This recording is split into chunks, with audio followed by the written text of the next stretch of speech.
नमस्कार, मैं doctor Anshu Jindal Jindal hospital से और आज हम बात करेंगे बच्चेदानी के मुंह पे ज़ख्म यानी कि सर्वाइकल इरोजन के बारे में।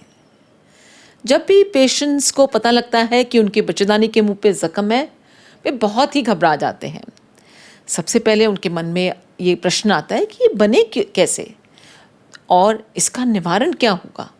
तो आज इस वीडियो के माध्यम से मैं आपको बताने वाली हूँ कि ये ज़ख्म क्या होते हैं, क्यों बनते हैं, इनके क्या लक्षण हैं और आप इनके लिए क्या बचाव कर सकते हैं।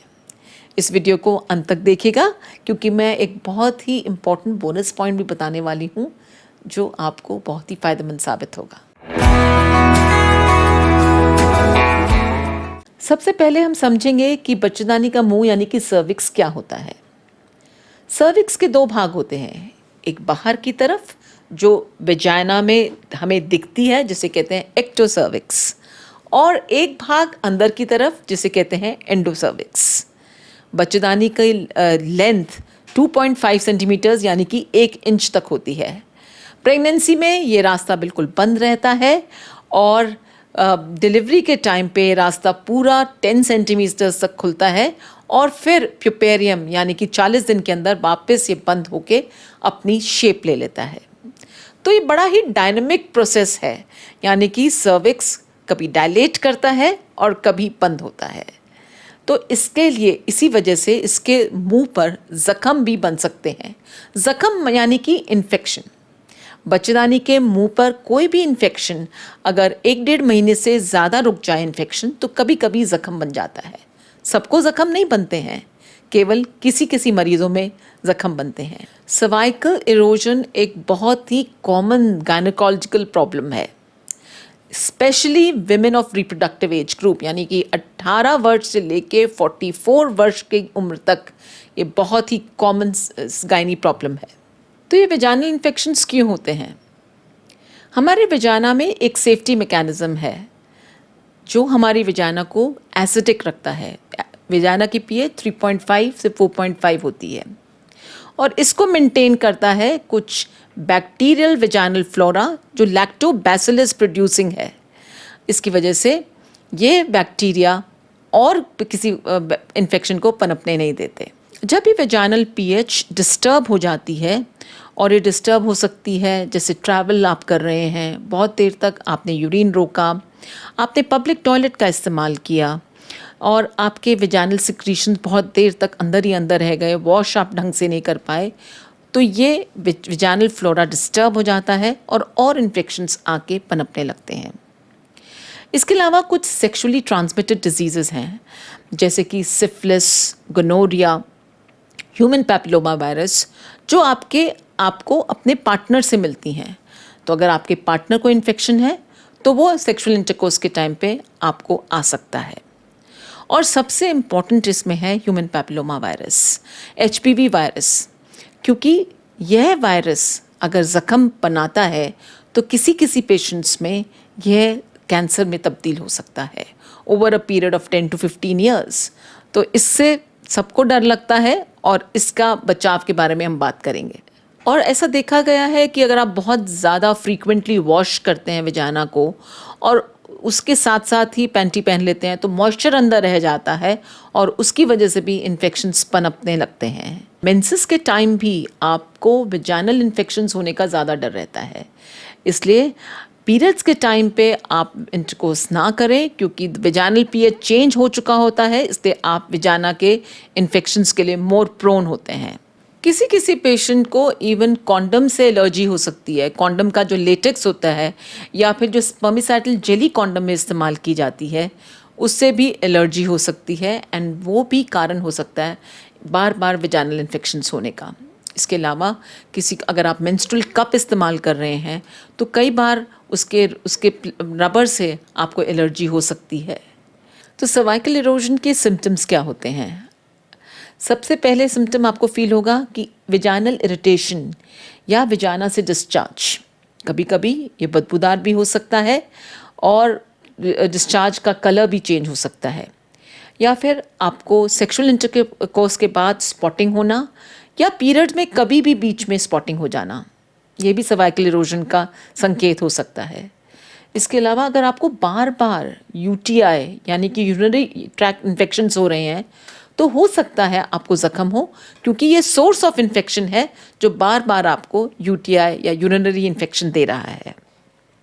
इसके अतिरिक्त पेट में दर्द होना, विजाना में ड्राइनेस फील होना, ये सब, और इंटरकोर्स के टाइम पे पेन होना, ये सब सर्वाइकल इरोजन के सिम्टम्स हैं। अब हम आते हैं कि आप इसके लिए क्या कर सकती हैं। आप इसके प्रोटेक्शन के लिए बहुत सारी चीज़ें कर सकती हैं और सबसे इम्पॉर्टेंट है पेरिनियल हाइजीन। आप विजाना को साफ रखें, स्वच्छ रखें, ड्राई रखें। इसलिए मैं पेशेंट्स को यही कहती हूँ कि रात को पैंटी ना पहने। Let the vagina be aerated. जब विजाना को हवा लगती है तो इन्फेक्शंस कम हो जाते हैं। इसके अलावा आप बहुत फ्रीक्वेंट डूशिंग ना करें और जो कमोड के साथ जेट्स होते हैं उनके प्रेशर को भी कम रखें। अगर आप बहुत तेज़ जेट प्रेशर रख रहे हैं तो उससे भी विजाइनल फ्लोरा डिस्टर्ब हो सकता है और बार बार आपको वेजिनाइटिस इन्फेक्शंस हो सकते हैं। आप विजाइनल शैम्पू से भी विजाइना को साफ और स्वच्छ रख सकते हैं। मेंस्ट्रुअल हाइजीन के बारे में भी बहुत ध्यान रखें। पीरियड्स में आप स्पेशली अगर आप मेंस्ट्रुअल कप या टैम्पून्स इस्तेमाल कर रहे हैं तो हाइजीन का ध्यान रखें और there should be no intercourse during period, because इससे बहुत ज़्यादा इन्फेक्शन होने का डर रहता है। फ्रीक्वेंटली पैड्स चेंज करते रहें, एटलीस्ट 2 या 3 टाइम्स आप पीरियड में पैड चेंज करें। अब हम आते हैं सेक्सुअल हाइजीन पे।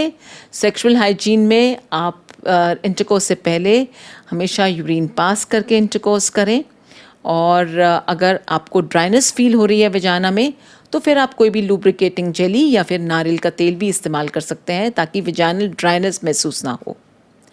अगर आप में से किसी भी पार्टनर को इन्फेक्शन है तो इंटरकोर्स अवॉइड करें जब तक वो पार्टनर का इन्फेक्शन ठीक ना हो जाए, और अगर एक पार्टनर को भी इन्फेक्शन है तो दोनों को ट्रीटमेंट लेना पड़ता है, क्योंकि एक से दूसरे को इन्फेक्शन अपने आप ही हो जाता है। कुछ लाइफस्टाइल फैक्टर्स भी हैं जिनको आप चेंज कर सकते, सर्वाइकल इरोजन से बच सकते हैं। आप पानी खूब पिएं। आप कब से बचें, मिर्च मसाले ज़्यादा ना लें क्योंकि ये भी दिक्कत कर सकता है। और अगर आप हार्मोनल पिल्स पे हैं तो देखा गया है कि कई बार हार्मोनल पिल से भी वेजाइनल ड्राइनेस शुरू हो जाती है। ऐसी स्थिति में आप अपने डॉक्टर से मिलें सो दैट आपको वो कोई रेमेडी बता सकें। एंड लास्टली, कीगल्स एक्सरसाइज करें। Kegel exercise means pelvic floor exercises, जिसमें आप विजाना को टाइट करते हैं, एक सांस के लिए रोकते हैं, और ये एक्सरसाइज आपको रेगुलर करनी है 50 टाइम्स अ डे। ये स्पेशली उन पेशेंट्स के लिए है जिनका सर्विक्स नीचे आ गया है यानी कि प्रोलैप्स कर गया है, क्योंकि उस स्थिति में भी ज़ख्म होने के ज़्यादा चांसेस होते हैं। और हाँ, गर्ल्स को आप HPV इन्फेक्शन यानी कि सर्वाइकल कैंसर वैक्सीनेशन ज़रूर लगवाएं। ये 11 साल से 26 साल की उम्र में लगाया जाता है। इसके 3 डोजेस लगाए जाते हैं और यह आपको ह्यूमन पैपिलोमा वायरस से प्रिवेंट करता है जो कि कैंसर का कारण बन सकता है। अब हम आते हैं अपने बोनस पॉइंट पे कि क्या सर्वाइकल इरोजन ज़ख्म की वजह से इनफर्टिलिटी हो सकती है।